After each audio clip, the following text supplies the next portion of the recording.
Hello एमर्स, एक बार पुनः हम लोग आ गए हैं एक नए चैप्टर के साथ जिसका नाम है परमाणु की संरचना यानी एटॉमिक स्ट्रक्चर। तो इस चैप्टर में हम बात करेंगे किसी भी पदार्थ के सबसे छोटे पार्टिकल की संरचना के बारे में कि वो पदार्थ का जो सबसे छोटा कण होता है वो कैसा दिखता है। ठीक है, तो चलिए स्टार्ट करते हैं चैप्टर को और बिना ये सोचे कि ये सब क्या होता है स्टार्ट कर देते हैं सीखना यानी समझना, क्योंकि जितना ज़्यादा आप सोचेंगे उतना ज़्यादा फंसेंगे। समझ में आ रहा है? तो उससे पहले ही हम लोग स्टार्ट करते हैं चैप्टर को। मेनली सभी लोग जानते हैं कि ये जो शब्द है परमाणु यानी हिंदी में बोलते हैं इसको एटम, है ना। हिंदी में परमाणु बोलते हैं, इंग्लिश में एटम। पहली बार सुना है आपने? नहीं, आपने अपने जीवन काल में बहुत बार सुना है एटम के बारे में।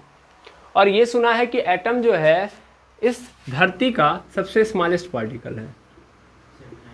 स्मॉलेस्ट पार्टिकल है, ठीक है, स्मॉलेस्ट पार्टिकल। देखिए EST जुड़ गया, स्मॉल मतलब छोटा और EST जुड़ गया तो इसका मतलब सबसे छोटा, उससे छोटा कुछ नहीं होता है। अब मैंने बोला धरती का सबसे छोटा पार्टिकल है, ठीक है। तो धरती का मतलब धरती के ऊपर जितने भी ऑब्जेक्ट है, जितने भी पदार्थ हैं, उन सब में सबसे छोटा क्या है? यही है, परमाणु। समझ पा रहे हैं? क्या ये धरती पे ही केवल है, इस यूनिवर्स के अंदर नहीं है? नहीं, इस पूरे यूनिवर्स के अंदर भी ये सबसे छोटा पार्टिकल है एटम। एटम जो है इस पूरे यूनिवर्स में सबसे छोटा कण है, ठीक है। सबसे यूनिक बात की क्या है? पार्टिकल है। पार्टिकल मतलब कण। अच्छा, कण का मतलब आप क्या समझते हैं? देखिए, कण का मतलब कुछ होता नहीं है, मतलब अगर माइंड में आप देखें तो इमेजिन कर पा रहे होंगे कण का मतलब। जब मैं बोल रहा हूँ पार्टिकल, दैट मीन्स आप पार्टिकल को फील कर रहे होंगे। सर पार्टिकल वो है कि अगर मान लीजिए लगातार मतलब बहुत सारे पार्टिकल हमारे पास आ रहे हैं तो हमको चोट लगेगी, है ना। मतलब बहुत सारे पार्टिकल अगर तेज़ी से रफ्तार से आ रहे हैं तो वो हमारे ऊपर क्या करेंगे? चोट, या सीधा सीधा बोलें तो हमारे ऊपर एक घाव, या सीधा सीधा बोलें तो एक फोर्स अप्लाई करेंगे, है ना। तो पार्टिकल जब भी किसी से टकराएंगे तो उसके ऊपर क्या लगा देंगे? फोर्स लगाएंगे, ठीक है ना। ये फील कर पा रहे होंगे आप, ठीक। मेनली और पार्टिकल का मतलब आप क्या जानते हैं कि किसी भी पदार्थ को अगर हम छोटे छोटे मतलब उसको अगर हम तोड़ें तो जब टूटता है तो छोटे छोटे पोर्शन में डिवाइड हो जाता है। तो जो छोटा छोटा पोर्शन होता है उसी को हम लोग क्या बोलते हैं? पार्टिकल। तो वो भी पार्टिकल बोल सकते हो। तो बोला ये गया कि कोई भी पदार्थ है इस दुनिया का कोई भी पदार्थ, जैसे कि ये मार्कर है। अब मैं चाह रहा हूं कि इसको क्या करूं? तोड़ूं। क्या करना चाह रहा हूं? तोड़ना। और मैं इस कदर तोड़ना चाहता हूं, कितना तोड़ूं, इतना तोड़ूं, इतना तोड़ूं इसको कि फिर वो इस अवस्था में पहुंच जाए कि अब इसके बाद टूट ही ना पाए। समझ पा रहे हो मेरी बात? समझ पा रहे हो? यहाँ पे हमको क्या करना है? इस मार्कर को तोड़ना है। इस मार्कर के अलावा कोई पदार्थ और भी ले सकते हो और उसको भी क्या करो? तोड़ो। और इतना तोड़ो, इतना तोड़ो और तब तक तोड़ो जब तक कि वो इस अवस्था में ना पहुंच जाए कि अब उसके बाद वो डिवाइड हो ही नहीं सकता। दैट मीन्स अगर मार्कर को तुम कट करोगे कट जाएगा, हाँ या ना। दो भाग में कट गया, फिर इन दोनों भागों को अलग अलग रखो, फिर इन दोनों भागों को अलग अलग काटो, वो भी कट जाएगा। फिर जो भाग आए हैं फिर उनको काटना स्टार्ट करो, मतलब एक एक को छोटा करते जाओ। तो छोटा करते करते करते करते करते एक लिमिट आएगी ना, एक लिमिट के बाद आप कट नहीं कर सकते, ठीक है। तो उसके बाद तुम लोग माइक्रोस्कोप लगा देना, क्योंकि अभी तक तो तुम इसी आंख से देख रहे थे, अब माइक्रोस्कोप लगाना। माइक्रोस्कोप से अभी भी वो पार्टिकल बड़ा होगा तो माइक्रोस्कोपिक लेवल पे उसको काटना। समझ पा रहे हो? वहाँ पे भी काटते काटते काटते एक छोटा लेवल आएगा जहाँ पे अब कटना एकदम बंद हो जाएगा। तो वो जो लेवल होगा, वो जो पार्टिकल होगा, उसी को हम लोग क्या बोलते हैं? एटम। समझ पा रहे हो? तो ले दे के यहाँ से पूरी कहानी का एक सार निकल के आया कि भैया कोई भी पदार्थ है एक्चुअल में वो छोटे छोटे पार्टिकल से मिलकर बना है। जैसे हमारी बॉडी के बारे में बोला जाता है बायोलॉजी के अंदर कि हमारी बॉडी पूरी की पूरी किससे मिलकर बनी है? सेल से मिलकर बनी है। हमारी बॉडी की सबसे स्मॉलेस्ट यूनिट क्या है? सेल है ना। तो उसी तरीके से कोई भी पदार्थ है, वो पदार्थ का जो सबसे छोटा कण होगा, स्मॉलेस्ट पार्टिकल होगा, क्या होगा?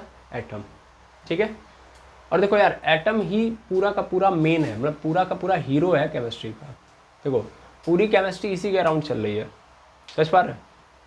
मेरी बात समझिएगा भाई। कोई पदार्थ बना किससे? इसी से बना है। अगर तुम इसको समझ लोगे तो उस पदार्थ को भी समझ लोगे। समझ पा रहे हो? तो किसी पदार्थ को समझना है तो उसके यूनिट को समझ लो। जैसे हमारी बॉडी के अंदर मतलब हम खाना खाते हैं तो हम खाना इसलिए थोड़ी ना खाते हैं कि सिर्फ और सिर्फ हमारे पेट को मिले, क्योंकि हम खाना खाते हैं तो खाना कहाँ जाता है? पेट में ही जाता है ना। ऐसा नो, खाना तो पेट में ही जाता है, लेकिन क्या खाना पेट में ही रहता है? नहीं, हम खाना इसलिए खाते हैं ताकि हमारी बॉडी के अंदर जितने भी सेल हैं उन सबको खाना मिले। तो पेट के बाद तुरंत हमको किसका कनेक्शन लेना पड़ता है? ब्लड का, ताकि ब्लड पूरा का पूरा खाना किसके पास फैला पाए? कोशिकाओं के पास, पूरे बॉडी के कोशिकाओं के पास। जब कोशिकाएं चार्ज हो जाएंगी तो हमारी बॉडी ऑटोमेटिक चार्ज हो जाएगी, क्योंकि मेरी पूरी बॉडी किससे मिलकर बनी है भाई? सेल से। तो सेल चार्ज होगी तो बॉडी चार्ज होगी, है ना। तो अगर एक सेल मेरा जो है उसको मैं डिफाइन कर ले रहा हूँ तो बॉडी मेरी ऑटोमेटिक डिफाइन हो जाएगी। कैसा नो, सेल को चार्ज करोगे तो फिर बॉडी ऑटोमेटिक चार्ज। तो वैसे ही एक पदार्थ जो है वो क्या है, छोटे कण एटम से मिलकर बना हुआ है। और अगर मैंने इस एटम को समझ लिया तो इसका मतलब मैं उस पदार्थ को डिफाइन कर सकता हूँ, उस पदार्थ की प्रॉपर्टी समझ सकता हूँ, उस पदार्थ के डिसएडवांटेज को समझ सकता हूँ, है कि नहीं है। क्या अच्छाइयाँ हैं, क्या खराबी है, वो सब हम जान सकते हैं थ्रू द एटम। समझ पा रहे हैं। और पूरी केमिस्ट्री चल किसके अराउंड रही है, एटम से। मैं चाहता तो आपको स्टार्टिंग से करता, अगर मतलब क्लास 9 का सिलेबस देखेंगे तो मैटर इन आवर सराउंडिंग है फर्स्ट चैप्टर केमिस्ट्री का, वहाँ से हम स्टार्ट करते हैं। बट मुझे लगता है कि इतना आइडिया सबको है मैटर इन आवर सराउंडिंग के बारे में। और इसके पहले हमारे पास ऑलरेडी लेक्चर कंप्लीटेड है मैटर इन आवर सराउंडिंग पे, ठीक है। तो मैंने सोचा कि यार केमिस्ट्री को अब एकदम बेसिक से उठाते हैं। समझ पा रहे हैं। तो केमिस्ट्री एकदम बॉटम पॉइंट पे कहाँ पे है, मतलब केमिस्ट्री का सबसे बॉटम पॉइंट कौन सा है, एटम है। एटम से स्टार्ट होती है केमिस्ट्री। समझ पा रहे हो। तो चलिए अब समझते हैं एटम के बारे में।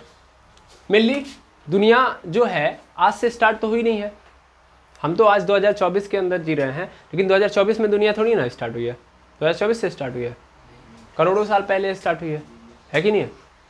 करोड़ों साल पहले स्टार्ट हुई है दुनिया। और आज जो हम देख पा रहे हैं, हम लोग तो अपने आप में बहुत बड़े बुद्धिमान लोग हैं, हमसे बड़े बड़े बुद्धिमान इससे पहले आए होंगे, है ना। आज जो हम बातें कर रहे हैं, आज जो हम पढ़ रहे हैं, एक्चुअल में कई सारे बुद्धिमानों की देन है, कई सारे साइंटिस्टों ने इस पे काम किया है, तब जाके हम आज यहाँ पे आए हैं। और उनकी बातों को, यानी उन्होंने जो खोज की है, उन्होंने जो सोच रखी है, उसी सोच को हम आगे डेवलप कर रहे हैं, यस और नो।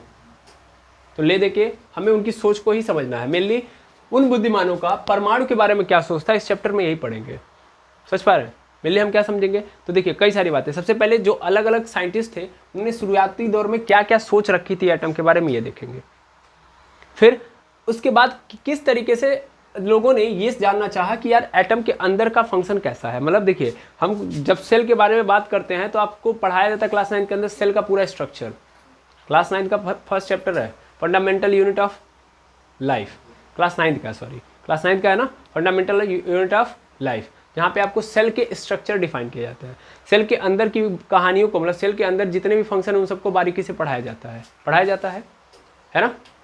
तो वहाँ से जब आप अंदर की कहानी को समझ लेंगे तो आप ऑटोमेटिक समझ लेंगे कि हमारी बॉडी कैसे काम कर रही है, क्योंकि हमारी बॉडी उसी तरीके से काम करेगी जैसा हमारा सेल काम कर रहा होगा। मेरी पूरी बॉडी किससे मिलकर बनी है, सेल से। तो सेल जैसा काम करेगा, बॉडी को उसी तरीके से तो काम करना होता है। इसका एग्जाम्पल मैं यहाँ से भी समझा सकता हूँ। जैसे समझिए, देखिए मैं क्यों बोल रहा हूँ, क्योंकि पूरी केमिस्ट्री एटम के अराउंड चलेगी। तो एटम के अंदर का जो फंक्शन होगा वैसे ही एटम को मतलब केमिस्ट्री को चलना पड़ेगा। समझ पा रहे हो। तो वैसे सेल के अंदर की कहानी को समझिए। मेनली सेल को क्या चाहिए, सेल को अपने आप को रिचार्ज करने के लिए, अपने आप को काम कराने के लिए एटीपी की जरूरत पड़ती है, और वो एटीपी उसको ग्लूकोज से मिलती है। समझ पा रहे हैं। तो एटीपी जो सेल होता है हमारी बॉडी से रिक्वायरमेंट करता है, मतलब हमारी बॉडी से मांगता है, क्या मांगता है, ग्लूकोज। और उस ग्लूकोज को देने के लिए हमको खाना खाना पड़ता है। समझ पा रहे हैं। यानी सेल की इच्छा थी ग्लूकोज की। अगर सेल नहीं मांगता ग्लूकोज तो हम खाना खाते नहीं खाते। खाना हम इसलिए खा रहे हैं क्योंकि सेल की रिक्वायरमेंट है ग्लूकोज की। तो देखिए हमारी बॉडी कैसे काम कर रही है, खाना खा रही है। क्यों खा रही है, ताकि सेल को क्या मिल जाए, ग्लूकोज। अब सेल को ग्लूकोज मिल भी गया तो फिर उसको एटीपी बनाना है, और एटीपी बनाने के लिए फिर उसको क्या करना पड़ेगा, ऑक्सीजन की जरूरत पड़ती है। वो कहता है कि यार ग्लूकोज से डायरेक्ट एटीपी नहीं बन सकता, ग्लूकोज को लेके आऊंगा मैं, सेल के अंदर दे भी दो तो ग्लूकोज से डायरेक्ट सेल एटीपी नहीं बना पाता है। उस ग्लूकोज को तोड़ना पड़ता है और उसको मदद लेनी पड़ती है किसकी, ऑक्सीजन की। तो उसने फिर से एक और रिक्वायरमेंट पेश कर दी कि भैया अगर हम चाहें, मतलब मुझे अगर एटीपी चाहिए बनाना है तो मुझे अब ऑक्सीजन की भी जरूरत होगी। तो फिर बॉडी देखो सांस लेना स्टार्ट कर दी। सांस क्यों ले रहा हूँ, क्योंकि सेल की रिक्वायरमेंट है। समझ पा रहे हो नहीं समझ पा रहे हो, है ना। तो एक्चुअल में हमारी पूरी बॉडी किसके अराउंड चल रही है, एक सेल के अराउंड चल रही है। वैसे ही पूरी केमिस्ट्री, पूरा जो पदार्थ होगा वो किसके अराउंड चलेगा, एटम के। तो यहाँ पे हम दो भागों में देखेंगे। सबसे पहले एटम के बारे में देखेंगे, फिर एटम के अंदर के स्ट्रक्चर को देखेंगे। और अलग अलग बुद्धिजीवियों ने, मतलब अलग अलग साइंटिस्टों ने जो जो इसके ऊपर क्या क्या रखा है, अपनी सोच रखी है, और कैसे एटम के बारे में धीरे धीरे सोच डेवलप हुई है, और किस तरीके से एटम के बारे में आज के डेट में हम लोग जानते हैं, यही सब देखना है। मेनली ले देखिए कहानी ये है कि हम एटम के बारे में जीरो से, कि जब कोई नहीं जानता था तब से, और आज जब हम सब कुछ जानते हैं एटम के बारे में, तब तक पूरी कहानी समझनी है। समझ पा रहे हैं। तो एटॉमिक स्ट्रक्चर में करना क्या है, मेनली एटम की कहानी समझनी है। समझ में आ रहा है। जैसे एक बच्चा पैदा होता है और पैदा होने के बाद जब तक मरता है, मतलब जब तक है, पहले अगर समझा जाए तो अगर मैं बात करूं, हाल ही में रतन टाटा जी की डेथ हुई, ठीक है। तब रतन टाटा की आप देख रहे होंगे कि जीरो से लेके जब अब उनकी डेथ हुई तो टीवी वगैरह न्यूज़ वगैरह पे उनके जीरो लेवल से जब वो पैदा हुए वहाँ से स्टोरी स्टार्ट की थी उसने, और जब तक मतलब रतन टाटा की जिस दिन डेथ हुई वहाँ तक की जो पूरी स्टोरी थी वो सब दिखा रहे होते हैं ना। वैसे ही हम भी यही करेंगे कि एटम जीरो लेवल पे जब कोई नहीं जानता था, समझ पा रहे हैं, वहाँ से स्टार्ट करेंगे, समझ में आ रहा है। यानी वहाँ से मतलब जब कोई नहीं जानता था, दैट मीन्स जो पहला इंसान जानता था एटम के बारे में, वहाँ से स्टार्ट करेंगे और आज तक देखेंगे कि एटम के बारे में क्या कॉन्सेप्ट रखा गया है, ठीक है। आई होप समझ में आ गया होगा। इस चैप्टर में क्या पढ़ेंगे कि जब दुनिया पहली बार एटम को देखती है तब जो जानकारी रखती है, तब से लेके अब तक दुनिया इस कंडीशन में आज के ज़माने में क्या सोच रखती है एटम के बारे में, इसके बीच का जो पूरा इरा है, मतलब किस तरीके से सोच डेवलप होती रही, किस तरीके से बदलती रही, किस तरीके से चीज़ें आती गई, उन सब के बारे में हमको पढ़ना है एटॉमिक स्ट्रक्चर के बारे में, एटॉमिक स्ट्रक्चर में, ठीक है। तो आई होप सभी लोग समझ चुके होंगे कि ये कितना इंपॉर्टेंट चैप्टर है। अगर हम इसको पढ़ लेंगे, समझ लेंगे तो हम बहुत सारी चीज़ें समझ सकते हैं, ठीक है ना।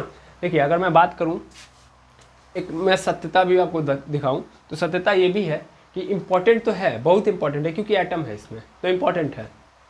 लेकिन ले दे के अगर मैं बोलूँ तो मैं चाहूँ तो केवल एक स्लाइड रखूँ, मतलब एक स्लाइड इस पूरे चैप्टर का निकाल के रख दूँ और बस एक स्लाइड में आपका पूरा जीवन चल जाएगा। समझ पा रहे हैं मैंने क्या बोला कि मैं इस पूरी एटॉमिक स्ट्रक्चर की जितनी भी जानकारियाँ हैं उनमें से केवल कुछ जानकारियों को एक साथ रख दूँ इस पूरे स्लाइड, मतलब इस पूरे बोर्ड पे, तो उतने में ही आपका जीवन चल जाएगा, मतलब पूरी जानकारी की भी जरूरत नहीं पड़ेगी। अब आप कहेंगे सर ये क्या मतलब हुआ, समझ पा रहे हैं मैंने क्या बोला कि मैंने मोटी मोटा जानकारी दे दूँ तो भी काम चल जाएगा आपका जीवन में। लेकिन हम चाहते हैं कि आप जीरो से सीखेंगे, जब जीरो से सीखेंगे तो धीरे धीरे आपकी भी सोच डेवलप होगी कि कैसे साइंटिस्ट अपनी सोच डेवलप करते हैं, इस चैप्टर में यही सीखा जाएगा। समझ में आ रहा है। नहीं तो इस चैप्टर में इतने एक्सेप्शन है जिससे आपको केमिस्ट्री थोड़ी सी अलग लगने लगेगी। बहुत ऐसे आपको चीज़ें नजर आएंगी, जैसे बहुत लोग परमाणु मॉडल लेके आएंगे, मतलब एटॉमिक मॉडल लेके आएंगे जो एटम के बारे में अपनी सोच रखेंगे और बाद में पता चलेगा कि गलत बता रहे हैं। समझ पा रहे हैं। फिर दूसरा साइंटिस्ट आएगा, वो इसके ऊपर एटम के ऊपर मॉडल बता देगा, मतलब वो बताएगा कि एटम ऐसे दिखता है। बाद में कोई तीसरा आएगा, कहेगा नहीं ये भी गलत है। समझ पा रहे हैं। तो फिर दूसरा मॉडल लेके आएगा, पता चलेगा वो भी गलत है। समझ पा रहे हैं। तो आपके मन में क्वेश्चन उठेगा कि सर जब गलत है तो उसको पढ़ने की जरूरत ही नहीं है। ये सर नो, हमें तो सिर्फ वो पढ़ लेना चाहिए जो सही है। लेकिन जानते हैं क्या प्रॉब्लम होगी, सही केवल पढ़ लोगे तो तुम थिंकिंग नहीं पकड़ पाओगे, क्योंकि वो जो सही वाला आज दिख रहा है इसके पीछे कितने गलत वाले थे, तब यहाँ तक पहुँचा गया है। समझ पा रहे हैं। तो ये चैप्टर हमको बहुत बड़ी सीख दे के जाता है। समझ पा रहे हैं। जैसे थॉमस एल्वा एडिसन लगभग 1000 एक्सपेरिमेंट करते हैं बल्ब के बारे में। समझ पा रहे हैं। 1000 एक्सपेरिमेंट और 1000 फेल, 1001वें पे वो पास हो रहे हैं। ये बात समझ में आ रही है। वैसे आप डाटा देखोगे तो 1200-1300 कुछ दिया जाता है। मैं ऐसे जनरली आपको बता रहा हूँ कि 1000 एक्सपेरिमेंट किया बंदे ने, फेल, 1001वें पे वो पास होता है, बल्ब बना पाता है। तो आपके मन में चल रहा होगा डायरेक्ट 1001 को आप समझते हैं कैसे हुआ, कैसे बनाया। समझ पा रहे हो। लेकिन उसको वो जो 1001वें पे जो उसने बल्ब बनाया है एक्चुअल में तभी बन पाया जब 1000 फेल हुआ। 1000 बार फेल हुआ तो हुआ क्या, हर बार जब वो फेल हो रहा था तो एक नई चीज़ सीख रहा था। समझ पा रहे हो। ये चैप्टर वही सिखाएगा हमको कि साइंटिस्ट कैसे सोच पाते हैं, कैसे आगे बढ़ाते हैं चीज़ों को। क्लियर है। एक तो केमिस्ट्री के पर्पज से बड़ा इंपॉर्टेंट है और दूसरा थिंकिंग के पर्पज से ये चैप्टर बहुत इंपॉर्टेंट है। तो आई होप एटम के बारे में मैंने बहुत तारीफ कर ली, जितना हो सकता है मैंने आपको प्रयास किया कि आप इससे कनेक्ट हो, और मुझे पूरा भरोसा है कि आप कनेक्ट होंगे, क्योंकि ये चैप्टर बहुत ही लाजवाब है। ठीक है, मज़ेदार है, शानदार है, टफ बिल्कुल नहीं है, थोड़ा सा भी टफ नहीं है, मज़ा बहुत आएगा, क्योंकि हर बार आपको नई चीज़ें मिलेंगी और हर बार नई चीज़ें आपको नई चीज़ सिखाएगी। चलिए अब स्टार्ट करते हैं कहानी को। तो जैसा कि आप सभी लोग जानते हैं हम इंडिया के अंदर रहते हैं, बिल्कुल, वेरी गुड। और इंडिया के अनुसार मेन कौन है, मतलब यहाँ पे सनातन धर्म है। सनातन धर्म के अनुसार जो है हम ही हैं फिलहाल के लिए, है कि नहीं है। मतलब दुनिया के अनुसार सभी, देखो सभी धर्मों का अपना अपना एवोल्यूशन होता है, अपनी अपनी थिंकिंग होती है। सबके अनुसार हम ही थे पहले, ऐसा नो। क्रिश्चियन में चले जाओगे तो उनके अनुसार ऐसा थोड़ी नहीं था कि हमारे सबसे बड़े पूर्वज जो रहे होंगे वो हिंदू रहे होंगे या मुसलमान रहे होंगे, ऐसा बिल्कुल किसी का मत नहीं होगा, है कि नहीं है। उनके अनुसार जो हमारी पुरानी जो रीति मतलब धर्म है वो भी क्या है, क्रिश्चियन का ही रहा होगा, ऐसा नो। तो वैसे हिंदू धर्म के अंदर भी क्या है कि जो ये पूरा का पूरा यूनिवर्स है, या सिंपल ये पूरी धरती है, इस पूरी धरती पे कौन रह रहे थे, हिंदू लोग रह रहे थे, है कि नहीं है। तो अगर हम पीछे जाएं हिंदू धर्म के अनुसार पहले पकड़े तो मेनली आप जानते हैं कि पहले के ज़माने में जो हमारे लिए साइंटिस्टों का काम करते थे वो ऋषि मुनि थे। एक्चुअल में ऋषि और मुनि जो होते थे वही एक्चुअल में क्या करते थे, एक्सपेरिमेंट करते थे, शोध करते थे, मतलब सोचते थे, थिंकिंग उन्हीं की हायर होती थी, तो वही ये सब नई नई जानकारियाँ देते थे। आप लोगों ने बहुत सारे ऋषि मुनियों का नाम सुना होगा जो हमारे साइंटिस्ट बने, मतलब हमारे वहाँ के इंडियन साइंटिस्ट हैं, है कि नहीं? जैसे कि आर्यभट्ट सबसे बड़ा नाम है। वो कौन थे? मैथमेटिशियन थे, साइंटिस्ट थे, लेकिन उसके साथ क्या थे वो? अरे वो तो बहुत कुछ थे। उस हिसाब से देखोगे तो कोनो फील्ड में नहीं छोड़े। वो एस्ट्रोनॉमर भी थे, वैसे तो बहुत सारी चीज़ें थी उनके अंदर, कोई ऐसी चीज़ ही नहीं थी जो उनके लाइफ में आ रही थी और उन्होंने बताया नहीं था। समझ पा रहे हैं? हमारे लिए तो आज के डेट में हर सब्जेक्ट क्या है, अलग अलग है। फिजिक्स अलग, केमिस्ट्री अलग, बायोलॉजी अलग। उस ज़माने में ऐसी कोई चीज़ नहीं थी। समझ पा रहे हैं? लाइफ से जुड़ी हर चीज़ हमारे लिए इंपॉर्टेंट थी और वो एक ही सब्जेक्ट था, जानना है उसके बारे में। ले देखिए, कहने का मतलब है कि हर नई चीज़ के बारे में जानना होता था। दैट मीन्स हर जगह साइंस होता था, बायोलॉजी, फिजिक्स, केमिस्ट्री नहीं होता था। आज तो हम स्पेशलिस्ट बनते हैं कि हम फिजिसिस्ट हैं, हम क्या हैं, केमिस्ट हैं, हम क्या हैं, बायोलॉजिस्ट हैं। बायोलॉजी के अंदर भी गए तो हम बोटनिस्ट हैं, हम जूलॉजिस्ट हैं। समझ पा रहे हैं? हम मैथमेटिशियन हैं। लेकिन वहाँ पे पुराने ज़माने में ऐसा नहीं था। एक व्यक्ति के जीवन में जितनी भी घटनाएं आ रही थी, मतलब जितनी भी घटनाएं हो रही थी, जितने भी इवेंट हो रहे थे, जितनी भी नई चीज़ें थी, वो सिर्फ और सिर्फ एक ही चीज़ से रिलेटेड थी और वो थी जानने से। उसके बारे में जानना है। समझ पा रहे हो? इसीलिए प्राचीन जो साइंटिस्ट आपको नजर आएंगे वो लगभग हर फील्ड के अंदर एक्टिव होते हुए नजर आएंगे। एस्ट्रोनॉमर भी थे, एस्ट्रोनॉमी में के बारे में, मतलब स्पेस के बारे में भी जानकारी दे रहे हैं। फिजिक्स भी वहीं पे पढ़ा रहे हैं। मैथमेटिक्स भी लगा दिया, केमिस्ट्री भी जानते हैं, बायोलॉजी भी जानते हैं। समझ पा रहे हैं? कोई सब्जेक्ट छोड़ा नहीं उन्होंने। समाज के बारे में आए तो सोशियोलॉजी भी बता देंगे। समझ पा रहे हैं? फिलोसफर भी हैं। तो पुराने जितने साइंटिस्ट थे वो क्या थे, हर फील्ड के अंदर एक्टिव थे। बिकॉज उस समय मोटिव क्या होता था, जानना।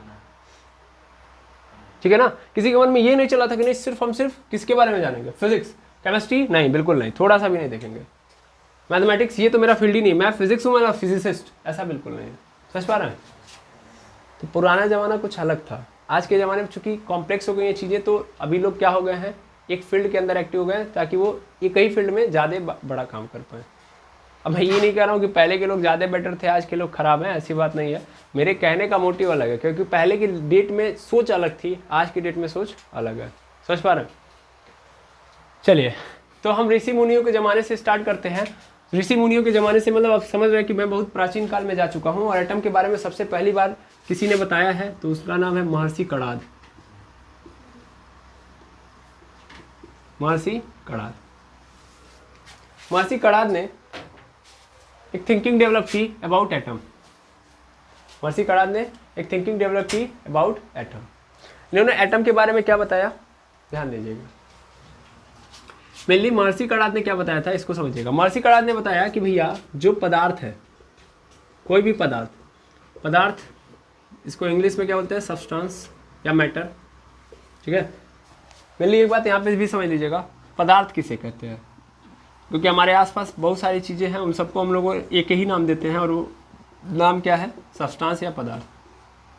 तो मेनली पदार्थ हम किसे कहते हैं, तो इस दुनिया के अंदर हर वो ऑब्जेक्ट, मतलब हर वो चीज़ पदार्थ कहलाएगी जिसके पास क्या हो, खुद का मास हो, मतलब वजन हो, और दूसरा वो स्पेस ऑक्यूपाई करे, है ना? मास मतलब द्रव्यमान और स्पेस ऑक्यूपाई मतलब जगह घेरे। तो अगर जगह घेर रहा है और उसके पास द्रव्यमान है तो हर वो चीज़ पदार्थ कहलाएगी। और इसे अगर डेफिनेशन को समझे तो हमारे आसपास हर चीज़ पदार्थ है। कैसा नो? आप जो भी चीज़ें देख पा रहे हो वो सब की सब क्या है, पदार्थ ही तो है। कैसा नो? क्योंकि हर एक चीज़ क्या कर रही है प्रेजेंट टाइम में क्या कर रही है, प्रेजेंट टाइम में, पास्ट टाइम में, फ्यूचर टाइम में, कहीं भी रखो यार, जगह घेर रही है, भारी है। किसी भी चीज़ को उठा के देख लो, अपने आसपास कोई भी चीज़ देखो, कोई ऐसी चीज़ नज़र आ रही है क्या जिसके पास जगह, मतलब क्या बोलते हैं, जब वजन नहीं है या जगह नहीं घेर रही है, सब ऐसा कर रही हैं, तो हर एक चीज़ आपके आसपास क्या है, पदार्थ ही है। इवन आप लोग खुद भी क्या है, एक सब्सटेंस है। ऐसा नो? आपका भी तो वजन है, आप भी तो जगह घेर रहे हैं, तो आप भी क्या हैं, पदार्थ है। तो महर्षि कणाद के अनुसार क्या कॉन्सेप्ट रखा गया कि भैया कोई भी इस दुनिया के अंदर कोई भी पदार्थ है एक्चुअल में वो छोटे छोटे कणों से मिलकर बना होता है। A substance are made up of small particle. ठीक है, स्मॉल पार्टिकल से मिलके कोई भी क्या बना है, पदार्थ बना हुआ है। ठीक, और इसी स्मॉल पार्टिकल को हम लोग क्या नाम देते हैं, एटम। क्या नाम देते हैं, एटम। ये छोटे छोटे कण है उन्हीं को हम लोग क्या नाम देते हैं, एटम। एटम जो है एक्चुअल में क्या है, एक्चुअल में क्या है, अगर आप बात करोगे तो इंडिविजुअल पार्टिकल है। कैसा पार्टिकल है, इंडिविजुअल पार्टिकल है। इंडिविजुअल, पहला तो ये देख लो इंडिविजुअल, और यहीं से एक और देख लेना, नॉन डिविजिबल पार्टिकल है। नॉन डिविजिबल पार्टिकल है। ठीक है, एक तो इंडिविजुअल है और दूसरा नॉन डिविजिबल पार्टिकल है। इंडिविजुअल मतलब अकेले रह सकता है, पुरानी अवधारणा ये थी कि अकेले रह सकता है, और दूसरा नॉन डिविजिबल पार्टिकल है। नॉन डिविजिबल पार्टिकल मतलब कभी भी ये टूटेगा नहीं, इतना छोटा है कि अब इससे छोटा नहीं हो सकता। तो ये अवधारणा किसने दी थी, महर्षि कणाद ने। आज से लगभग मतलब अगर बात की जाए तो 500 BC की बात है, आज से मत जोड़िएगा। 500 BC मैंने डायरेक्ट डाल दिया, 500 BC। अच्छा, आज से 500 BC का मतलब क्या होगा, 2024 चल रहा है, तो 2024 और उसमें 500 और ऐड करो तो कितना हो जाएगा, 2524 ना। तो 2524 साल पहले की बात चल रही है, समझ पा रहे हो। महर्षि कणाद ने क्या कॉन्सेप्ट दिया कि कोई भी पदार्थ जो होता है वो छोटे छोटे कणों से मिलकर बना होता है, और वो जो कण होता है जिसको हम क्या नाम देते हैं, एटम। एटम मतलब परमाणु। ठीक है, देखो यहीं से परमाणु हिंदी में नाम पड़ा था भाई, इसको हिंदी में बोलते हैं परम अणु। ठीक है, और अणु का मतलब वहां पे पहले कण था, ठीक है ना, यानी परम कण। अब परम कण मतलब सभी लोगों को पता है, एक ऐसा कण जिससे पूरा का पूरा पदार्थ बन रहा है, एक ऐसा कण जिससे पूरी दुनिया बनी हुई है, एक ऐसा कण जिससे पूरी यूनिवर्स बना हुआ है, ऐसी सोच रखी है, तो सबसे परम कण माना जाएगा ना। उसी परम कण को हम लोग क्या बोलते हैं, परमाणु। ठीक है, क्लियर है। ये अवधारणा किसने दी, महर्षि कणाद ने। आज से मतलब कब तक मैंने बोल दिया था, तो अभी डायरेक्ट में लिख दे रहा हूँ 500 BC। अब BC AC में तो कोई ऐसा तो होगा नहीं यहाँ पे जो कंफ्यूज होगा, BC और AD है ना, BC AD सबको पता होगा। ठीक, तो ये महर्षि कणाद की अवधारणा थी, लेकिन ये बहुत पुरानी अवधारणा थी, प्राचीन जमाने की अवधारणा थी। ऋषि मुनि इस अवधारणा को देखे गए थे। तो ये अवधारणा जब बाद में साइंटिस्ट आते हैं अलग अलग टाइप के, तो वो तो ऐसा नहीं एज्यूम करेंगे भाई। साइंटिस्ट भी देखो, साइंटिस्ट मानते हैं, देखिए हमारे इंडियन साइंटिस्टों का यही तो रोल रहा है, उन्होंने कही हैं बातें, लोगों ने सुनी भी हैं बातें, बट उनको कॉपी करके अपने नाम से पब्लिश करवाई हैं। लोग जानते भी हैं कि ये बात इन्होंने कही है। न्यूटन के जो जितने भी नियम हैं उन सभी नियम के बारे में पहले ही हमारे वहाँ के जो साइंटिस्ट रहे हैं, इंडियन साइंटिस्ट, उन लोगों ने बताया है। आर्यभट्ट ने कुछ नियम बता दिए हैं, समझ में आ रहा है। कुछ नियम उन्होंने बता दिए हैं, है कि नहीं है।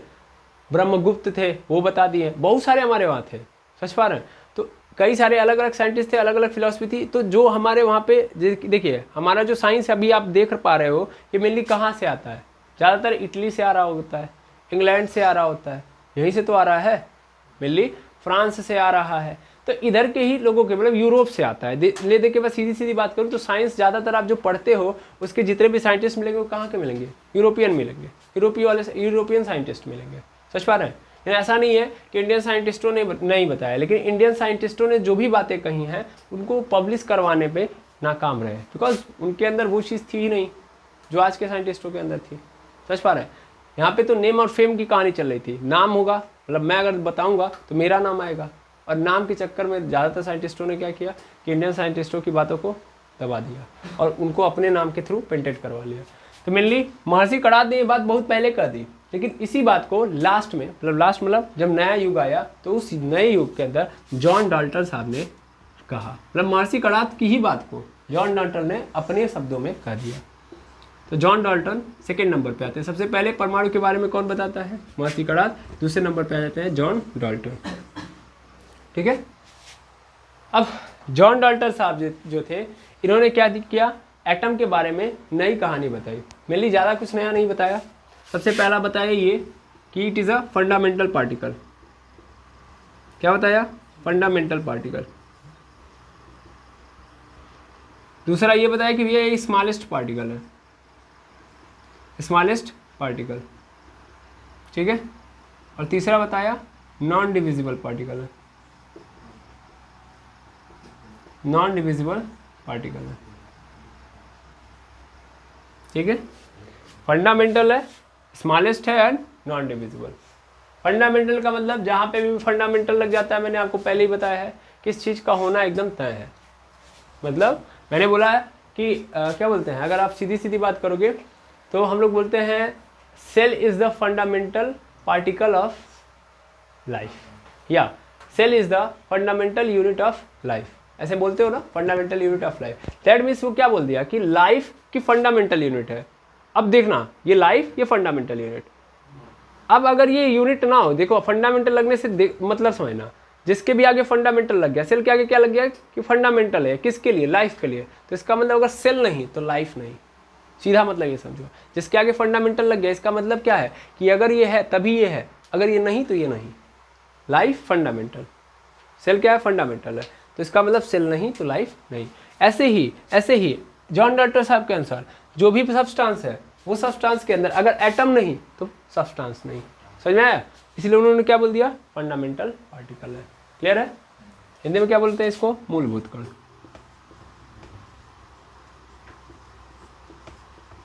या मौलिक कण इसी को बोल देते हैं।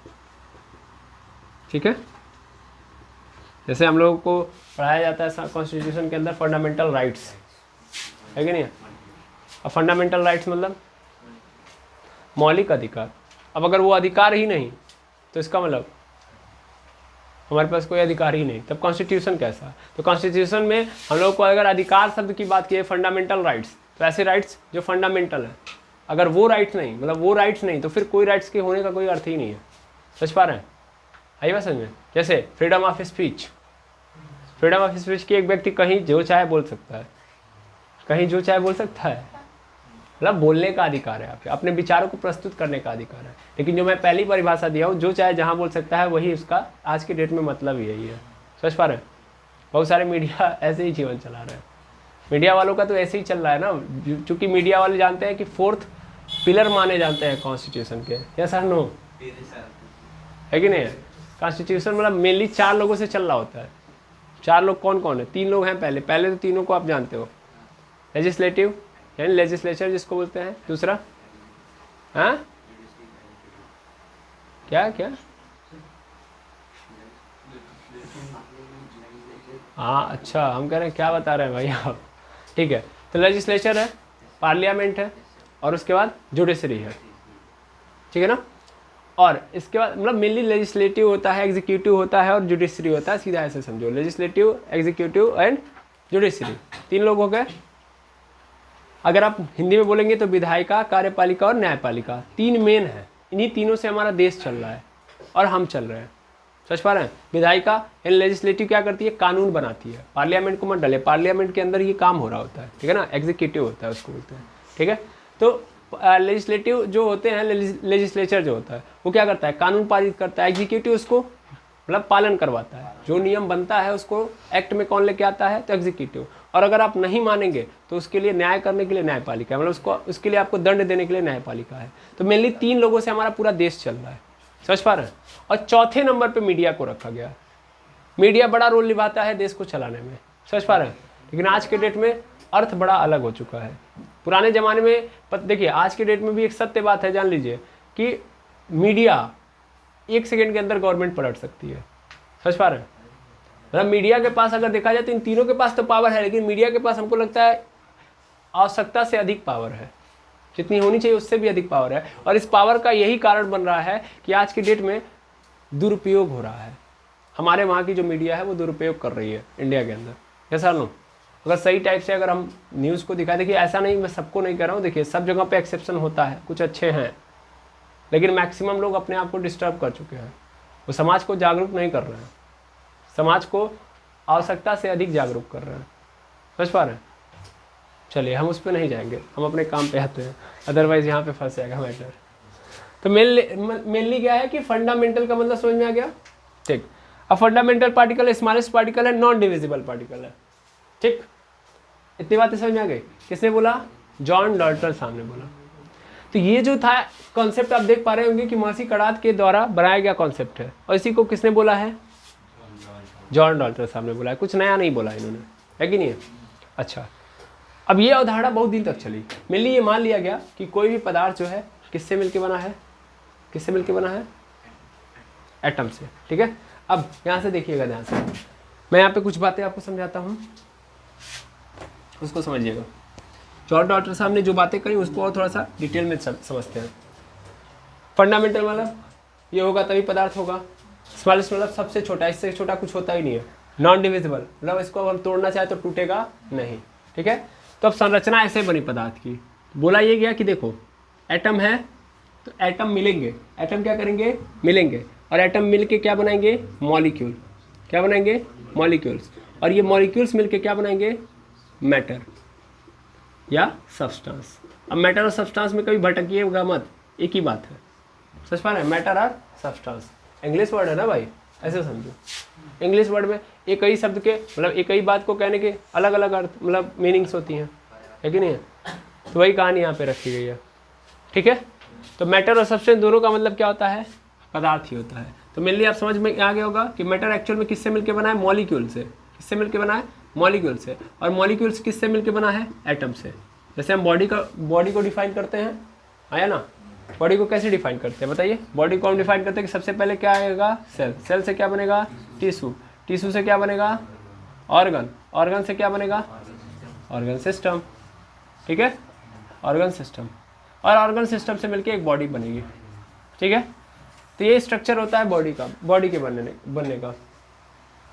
वैसे ही एक पदार्थ कैसे बनता है? तो एटम से एटम कंबाइंड होता है तो मॉलिक्यूल बनाता है, और मॉलिक्यूल कंबाइंड होता है तो मैटर या सब्सटेंस बनाता है। मेनली जॉन डॉल्टन साहब ने एक और नई बात यहाँ से ये बोली कि देखो यार एटम जो है अकेले नहीं रह सकता, फ्रीली नहीं मूव कर सकता, मतलब फ्रीली नहीं रह सकता। इस बात को याद रखिएगा। एटम हमेशा मॉलिक्यूल के फॉर्म में आपको नजर आएगा। एटम हमेशा किस फॉर्म में नजर आएगा? मॉलिक्यूल्स के फॉर्म में आएगा, ये याद रखिएगा। मतलब अगर मैं बात करूं आज के डेट में हम लोग बहुत सारे लोग जानते हैं कि एटम एक्चुअल में क्या है। एक्चुअल में एटम, जैसे मैं हाइड्रोजन लिख दिया तो हाइड्रोजन एक एटम है, ऐसा नो? क्या मैं अकेले एक हाइड्रोजन एटम को देख सकता हूँ? कभी नहीं। हमारे इन्वायरमेंट के अंदर, हमारे इस यूनिवर्स के अंदर कोई भी पार्टिकल यानी कोई भी एटम अकेले नहीं रह सकता है, वो हमेशा कंबाइंड होकर रहेगा। समझ पा रहे हैं? तो मॉलिक्यूल क्या होता है समझ में आ रहा है? एटम जब कंबाइंड होते हैं तो क्या बन जाता है? मॉलिक्यूल। और एक्चुअल में एटम हमेशा कंबाइंड फॉर्म में रहेगा, दैट मीन्स आपको हमेशा क्या मिलेगा? मॉलिक्यूल मिलेगा। समझ पा रहे हो? तो एक ऐसे समझो, मान लो मेरे पास ये पदार्थ है, इस पदार्थ को जब मैं तोड़ूंगा, ध्यान देना कि यहाँ पे क्या होंगे? ये जो आपको दिख रहे हैं ना बड़े बड़े, है ना, ये पदार्थ को आप जब देखोगे तो कुछ ऐसे मतलब बड़े बड़े पार्टिकल आपको नजर आएंगे। मतलब पदार्थ हमको ऐसे नजर आएगा, नजर आए। अब इन पदार्थों के अंदर दिख रहे हैं कण, ये कण दिख रहे हैं, एक्चुअल में क्या है? मॉलिक्यूल्स है। क्या है? मॉलिक्यूल्स है। ये पूरा का पूरा क्या है? सब्सटेंस है।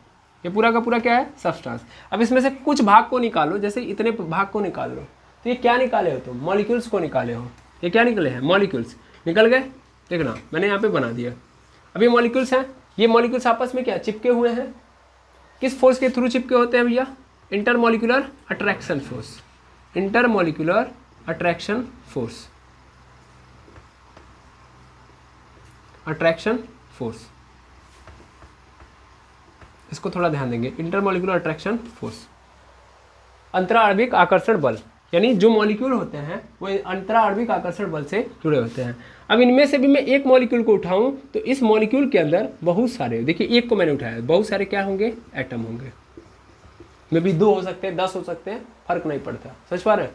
कैसा लो C6H12O6 ग्लूकोज का फॉर्मूला होता है, वो ग्लूकोज का क्या? मॉलिक्यूल है। ग्लूकोज का क्या है? मॉलिक्यूल है। एक मॉलिक्यूल के अंदर कितने कार्बन है भैया? कितने कार्बन एटम? 6। कितने हाइड्रोजन एटम? 12। कितने ऑक्सीजन एटम? 6। समझ पा रहे हो? तो एक मॉलिक्यूल के अंदर टोटल कितने हो गए? 24। 24 मॉलिक्यूल 24 एटम हो गए कि नहीं हो गए? समझ पा रहे हो मैंने क्या किया है?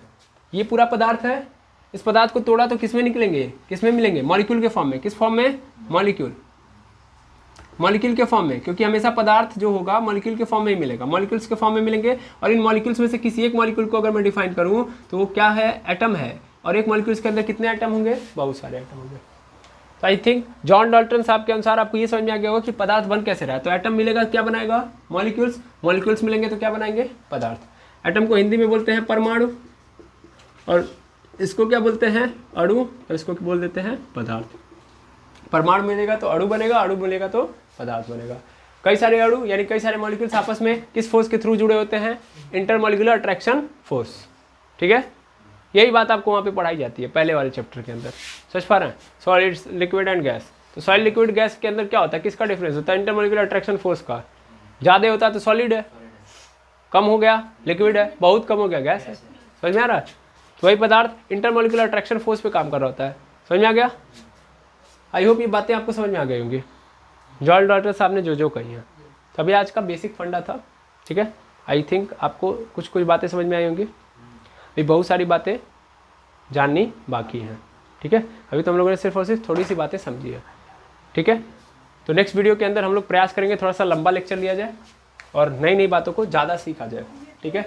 तो इसी उम्मीद के साथ कि आज का लेक्चर आपको समझ में आ गया होगा, चूँकि समय का अभाव है, रात बढ़ती जा रही है ना, तो समस्या क्रिएट हो जाएगी, फंस जाएंगे आप। देख रहे हैं कुत्ते स्टार्ट हो गए अपना काम करने में, भोंकना स्टार्ट, सच बात है। तो आप लोग घर नहीं जा पाएंगे। इसी उम्मीद के साथ कि आप घर पहुंच जाएंगे, हम लोग आज इस लेक्चर को यहीं पे एंड करते हैं। मिलते हैं नेक्स्ट वीडियो के अंदर। Thank you very much एमर्स।